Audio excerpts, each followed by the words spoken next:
How to sign out YouTube account from other devices. Hi everyone, this is Kate and welcome back to another video, and on today's video we will learn how we can sign out YouTube account from other devices. So without further delay, let's get started with this video. First of all, launch your YouTube application and make sure that you're logged in with your account. And after you open it up from your home page, navigate to the bottom right and tap on your profile icon. Just below your profile name, there is Google account button, tap on it. Now, under your profile name, again scroll or swipe the menu bar to your left and there tap on security.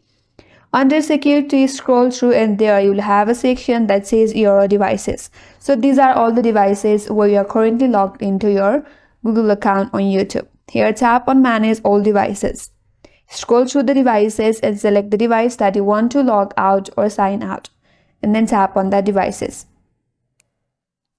After you tap on it, if you navigate on its interface, there is an option as sign out. All you have to do is tap on sign out button and then your YouTube account will be signed out of these devices. So that's how you can sign out YouTube account from other devices, and that's all for today's video. Hope this video was helpful, and if you're new to our channel, consider subscribing. Thanks for watching and stay tuned for more videos.